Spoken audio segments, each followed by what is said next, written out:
All right, welcome back here to our little mini series on working with databases on Ionos, particularly MySQL databases.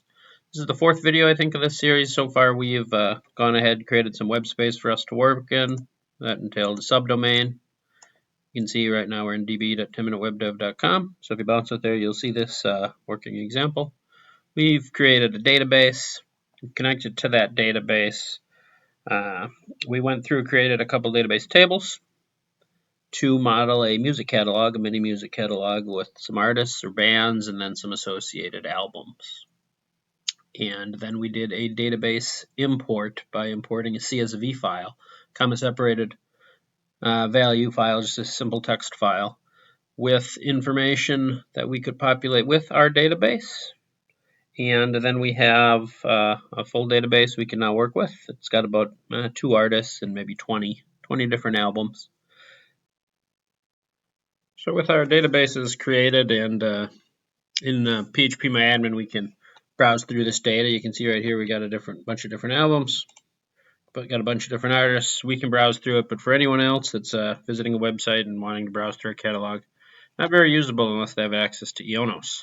So what we're going to do is build a web-based lookup system here that just takes a simple query string, runs a search against that database, and then brings back the results. So if we wanted to bring up all the Taylor Swift albums, we could search Taylor. If we wanted to do Killer's albums, we can do that. If we wanted to look up for search for a specific album, let's just say Sam's Town, we could just search for Town. It's going to bring that up. And if we want to search for anything that has multiple results from both artists, you can see that it also brought up a list, kind of a combination list, because that query the matched this album, and then it matched the band name for the Killers. So what we're going to do in this first half of the video is build our HTML of this web page. And then video 2 of this, probably the second 10 minutes, we're going to add the PHP, the MySQL lookups. So what we're going to do now is build the general HTML just to house the dummy data that we're not going to use to, we're not going to query anything yet. But it will give us a good idea how the page is going to look.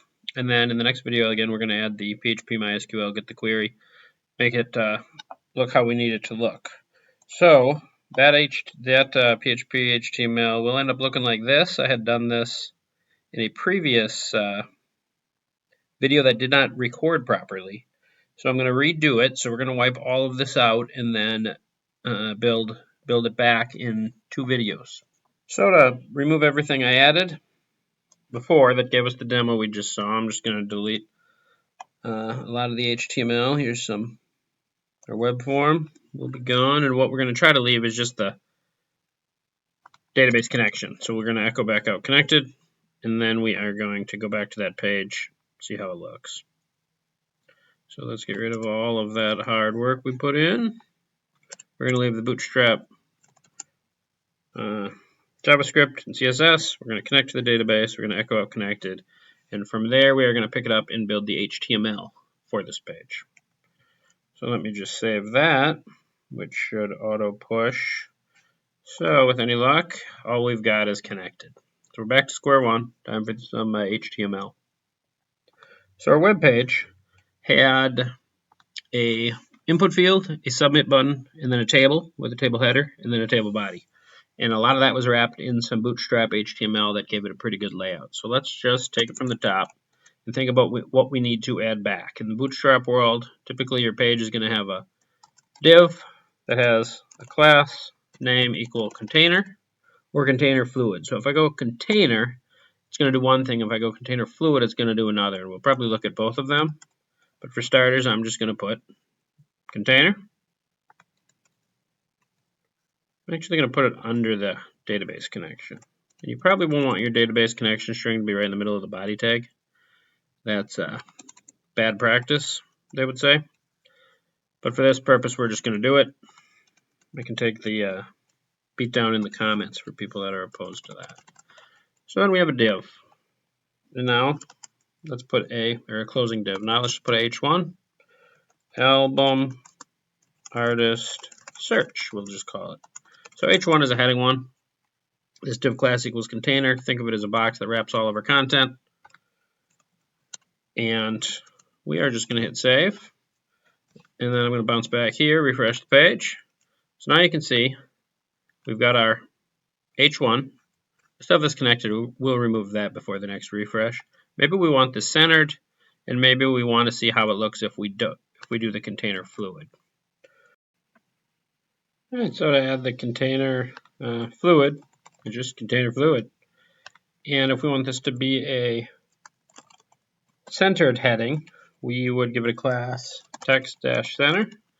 And we can also give it a class display dash, and it will be depending on how big and pronounced we want it. Display 1 through I think 4 or 5 or 6. And if we save this, we're going to see, there we go. Artist album search, the connected is gone, we're centered, and we've got a nice font here. So back to our code here, we've got our heading. Now we're going to need an input field. So for our form, we're going to make it as simple as possible, and then we're going to come back. Maybe if we restyle the look and feel of this page further, we'll come back and fine tune it. But for now, we're just going to make a simple form. Simple form tag, and then we're going to do a method. So method is, there's either going to be get or post. We can talk about that in another video, but it's going to be get for our case. And then the action is going to be where is it going to send the data. So we're just going to send it to ourselves and send it to the same page. So we're working in index.php, we're going to send it to index.php. And then we'll capture it from there only when it's present. So we can close off our form. And then the form itself needs a couple of things, I guess maybe it needs. We're going to want to have it be a label. This is going to be human readable to prompt the user something. It's going to say enter search. We're going to close that off, and then we're going to make an input field. Input type equals text, name equals query string, ID equals query string. So when we send the data, the variable is going to come back with a name query string. So this might look a little ugly, but I'm just going to give it a line break because I want another label. And we're actually going to leave it empty. But I do want a button. Submit. And a closing button. So we have something that's going to say enter search, then we're going to have an input field, then we're going to have a new line, and then we're going to have a submit button. And when the submit button is hit, it should execute the form, which is to do this action here. So let's bounce out over here. We'll see how it looks. Again, probably going to be pretty ugly. Enter search. There it is, and a submit. We're going to restyle this, make it look good in a minute. I just want to make sure that worked. So that will, and maybe a quick test. So you can see what it did. What did it do? It sent it to this page with this variable name equaling test. So we've got our form built. Now we need a table of data. So what we're going to do up here, and we're going to comment it out, we're just going to say run query on data set. So let's pretend we've done that already. Query runs, it returns a result. Now it's time to output it into a table. So for this video, we're only going to go as far as to make that table. We're just going to make a table with some headers. And then in the second video, we're actually going to write the query and probably fine tune the table. And then we'll get a response from our data set. So we want a table. We're just going to wrap it in a table tag. And then within the table tag, we are going to have kind of two pieces to the table. There's going to be a table header, so this will be the top row, going to be bigger, bolder. Think of it as column headers if you were to think of it in the Excel world. And we're going to close that off. And then we're also going to have a table body, so a T-body tag. And we close that off. So the table header, what are we going to have? I think we said we're going to have about 7 rows, or 7 columns rather. So we're going to have 1 row, then we're going to close the row off. And then within here, we are going to have 7 table headers. So 2, 3, 4, 5, 6, 7. The tabs are a little wonky. I don't know what's going on. I'll figure that out before the next video. And then with the top of each column, we're going to say what that is. It's going to be the artist ID. That's going to be the auto-incrementing primary key. Then the artist name. And then we're going to have their bio.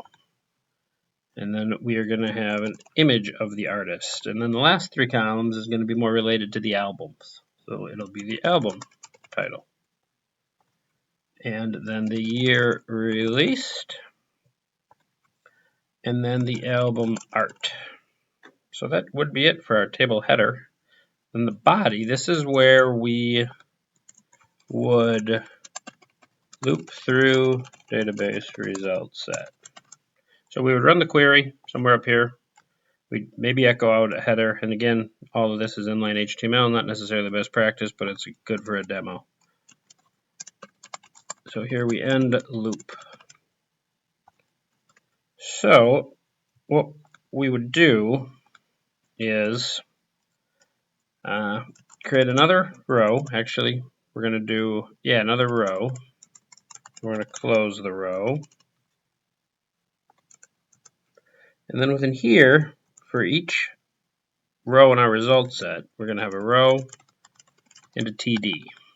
So the table data, we're going to also have 7 of those. So for dummy data, we might put the artist ID. The first one to come out is probably going to be 1, the artist name, probably be the Killers, from Vegas for the bio. Image, we're just going to put image as a placeholder. And then we're going to have a Hot Fuss. That's one of their albums. Year release 2002, album art, image. So we would have as many rows that end up getting created as get echoed out. So just for example, I'm just going to put 2 of them.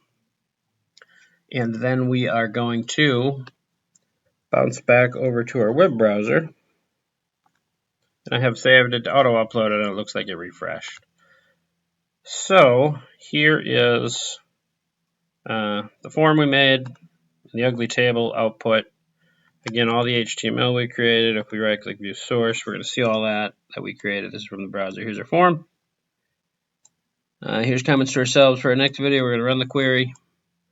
We're going to output some of this stuff. We're going to get a result set. We're going to loop through each result set to output the row. We're going to actually pull live data from the database, so all this will be accurate. We'll pull pictures and things like that too.